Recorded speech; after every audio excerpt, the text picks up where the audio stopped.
I love how people blame LeBron James. Literally, he can get blamed for everything. This is how crazy the NBA is, right?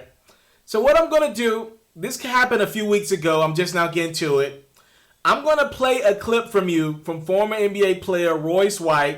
If I'm not mistaken, Royce White didn't like flying on planes. He had anxiety very badly. So his professional career got cut short. But I'm going to play for you a clip of Royce White doing an interview randomly. And he spoke about Carmelo Anthony not being in the National Basketball Association and who he blames for Melo not being in the NBA. Let's check his clip out. Melo is absolutely being blackballed. He's one of the realest in it. He's one of those dudes that, you know, he ain't like me. He don't talk like brash and straightforward like that, but he has those morals and principles, you know. And he's given too much to the game for them not to allow him to play, or for them to, you know, kind of culturally just make a decision or an agreement that he's not good enough anymore. All of us here that play the game at the highest level know how good Melo is, and we know that there's no way that the Lakers would go out and sign Jared Dudley and not sign Carmelo Anthony.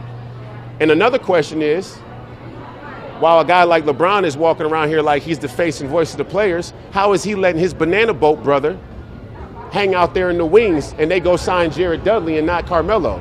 If anybody watching this thinks that Jared Dudley can hold Carmelo's jockstrap, I'll slap you. Ladies and gentlemen, I believe we're losing our mind in this country. On your screen right now is Patrick Beverley of the Los Angeles Clippers tweeting out, "Where's the lie?" pretty much, agreeing with Royce White's comments. And what I don't like about what Patrick Beverley did, right? I don't care if you don't like LeBron, whatever. That's your prerogative. But here's my thing. A few weeks ago, during the NBA Summer League in Vegas, you see Patrick Beverley going over and shaking hands with Bron and all that. Just keep that same energy, right? I just wanted to clear the Patrick Beverley part up first in regards to Patrick Beverley. Just don't be cool with me if that's how you feel about me. Like, you know what I go through if you're LeBron James, as is being the face of the league, all the criticism I get. And now you giving that to me too. Just keep that over there. Don't try to be buddy with me. Anyway, let's focus on what Royce White said. If you heard him correctly, he said Melo should be in the league. He's being blackballed.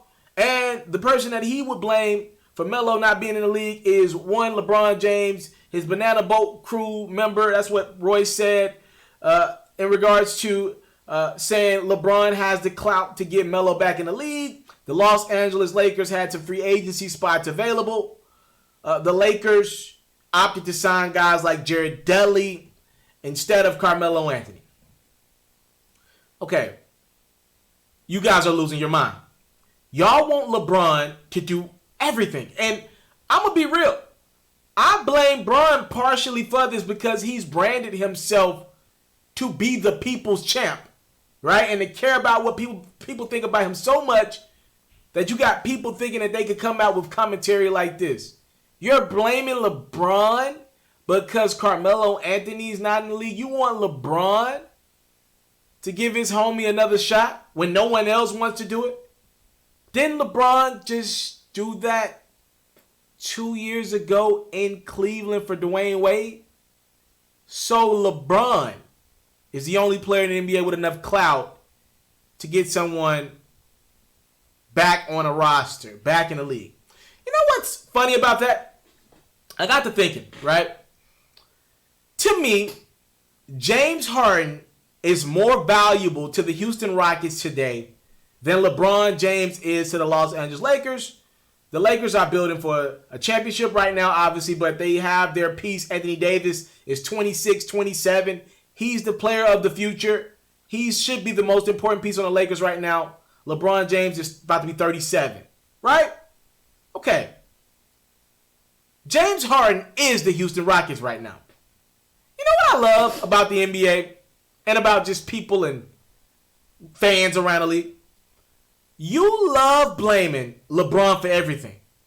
Not one time have I heard anyone say, you know what? The Rockets let Carmelo Anthony go after like 10 days, 10 games, whatever you have it. James Harden has been on record of saying he liked having Carmelo Anthony on the Houston Rockets last year.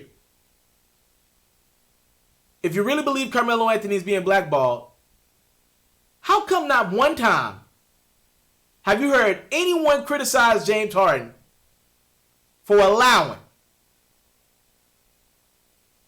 the Houston Rockets to release Carmelo after 10 days, 10 games?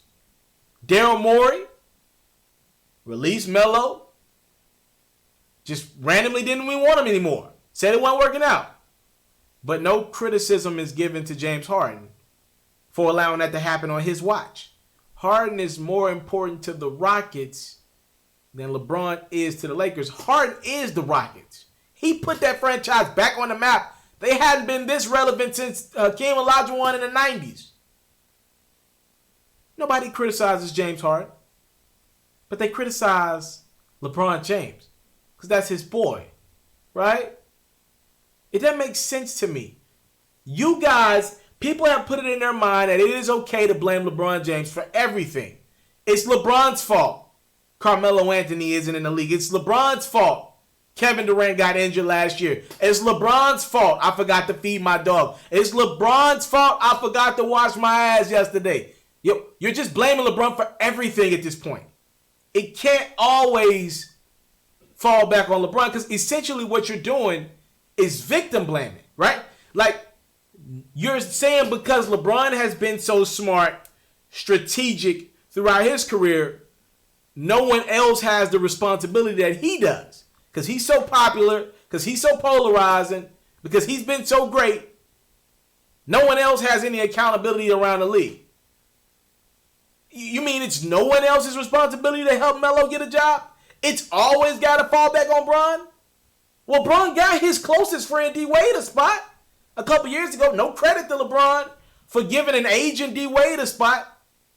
He can't win for lose, man. He just can't win for lose. I came from nothing, but I want everything God has for me. I interview celebrities. I talk sports. I still represent the culture. I got the kids, they tuned in. We locked in right now, Mr. Mr. Telefero. Shout out to Mr. Telefero. You watching Mr. Telefero TV. Mr. Telefero TV.